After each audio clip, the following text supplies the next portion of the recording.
Takže zahajujem teda jednanie, už teda ukončujúce, vo veci medzi pánom Svadzetorom a medzi pani Julinkou. Zavri piču! No, takže zahajujem to vo veci tak.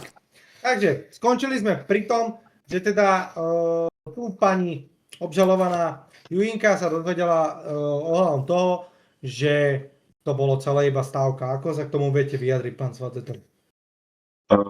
Tak počkejte. Chtěl bych se k tomu vyjádřit tak, že to je samozřejmě dezinformace, protože ano, nejdřív to byla sázka, to můžu potvrdit, ale po týdnu už jsme se na tom vykašlali. Takže to je moje to. Dobre, pani Julinka, počuli ste vyjadrenie pána Svadzetora. Poďte teraz povstať a vyjadriť sa k veci.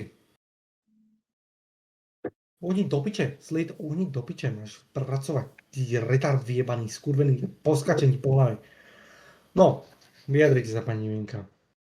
Ja by som sa chcela vyjadriť takým štýlom, že na mne to proste zanechalo újmu a nevedela som sa preniesť cez tento fakt, že vlastne pán Svadzetor si zo mňa celú dobu iba robil srandu a neviem, ako by ste sa cítili napríklad vy, pán sudca, ale mňa to napríklad... Ja do toho neťahajte, ja mám ženu a keby teraz niečo poviem, tak takú facku dostajem, že preletím na druhú stranu miestnosti.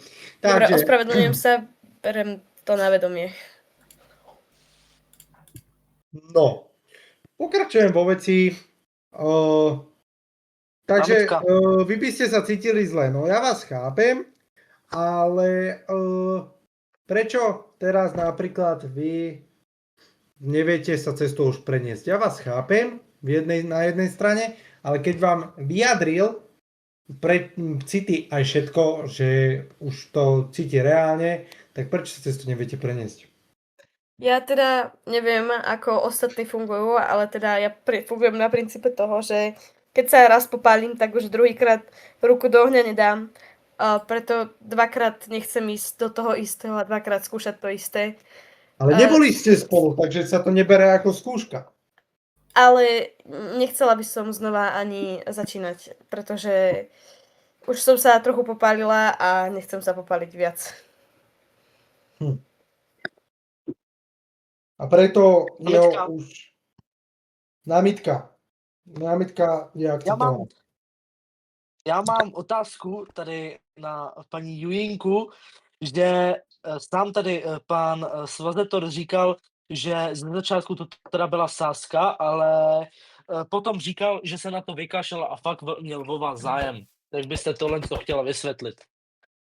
To, že, ještě teda dodatek, že to, že říkal, že to byla sázka, jste pravděpodobně, z největší pravděpodobností nevěděla, až vám to řekl na tomhletom soudě, takže jaký k tomu máte názor? Nebo jak byste mi to vysvětlil? Pani advokáte, neviem, ako sa to skloňuje, sorry. Rada by som vás opravila, pretože ja som sa to dozvedela spätne v rámci konverzácie medzi mnou a mojím veľmi dobrým kamarátom. Prečo mi ušiel sudca? Dobre.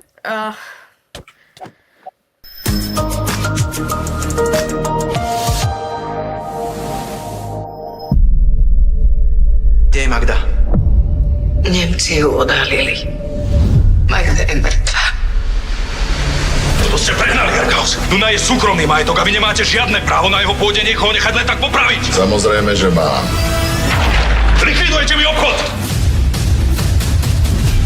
Musíš pomôcť Willovi. Ja som veľmi zle. Čo sa mu stalo?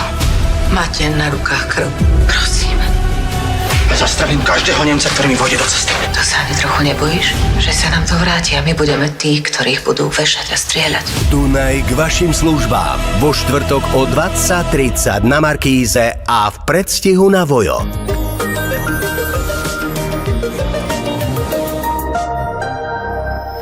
Takže ešte raz námietka.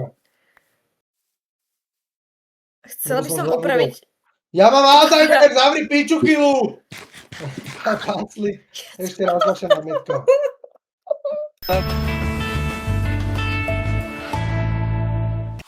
Nebaví vás zdĺhavé objednávanie online produktov, z ktorých vám aj tak vždy príde nevoľno? Tak neváhaj navštíviť Miletička Fish Market, jediné dobré miesto pre kúpu rybých produktov za neskutočne nízke ceny s neporovnateľnou kvalitou. Tak príď nás navštíviť ešte dnes do Mordistánu.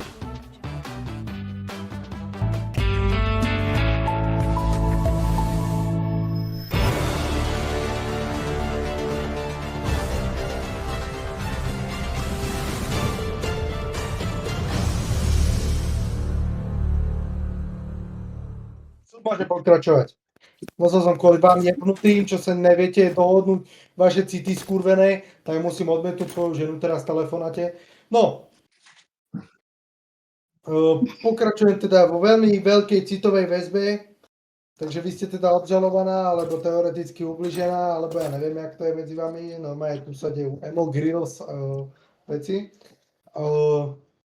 Takže obaja ste teda emo, obaja ste z toho rozburení smutkovo, čo som si teda ja všimol. Tak áno, tu teda ten, čo vás obžaloval, ten retard skurvený, ľutuje svojho rozhodnutia. Ale prečo vy neviete akceptovať? Chápem vás v jednej veci, že vy nerada vstupujete do tej istej rieky dvakrát, ale dosť silno a poctivo vás požiadal, lebo city sa nevzniknú po 2 týždňoch, ale city sa budú veľmi dlho, z vlastnej skúsenosti. Takže preto sa pýtam, prečo nechcete s ním nadviazať znova teda kamarátsky a teoreticky potom manželský vzťah. Pretože má pán navrhovateľ počas našej pauzy, ak to tak môžem nazvať, začal podvádzať túto s pánom majiteľom servera. Námitka. Reálny. Námitka. Jak sa očím tomu. To není pravda. Je to pravda. Není to pravda. Myslím si, že máme viacerých svedkov, ktorí sú toho svedkom. Zavri piču! Ty ma podvádzaš! Ty ma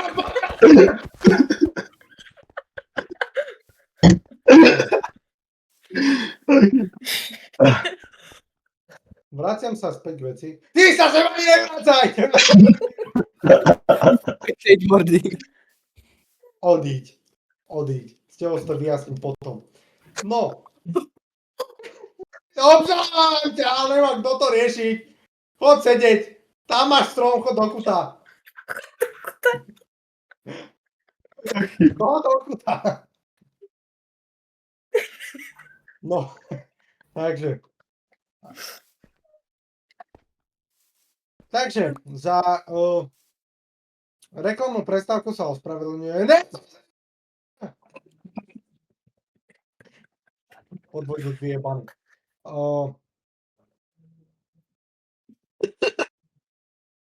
Ešte koľko minúť na mňa pozerať? On je kamerovaný. Dobre, On je nesmrteľný. No, tak. Verdikt.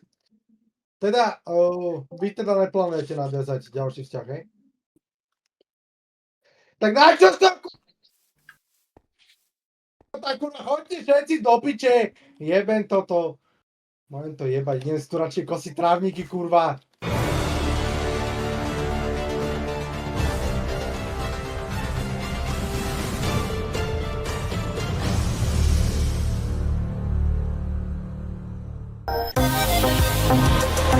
Thank you.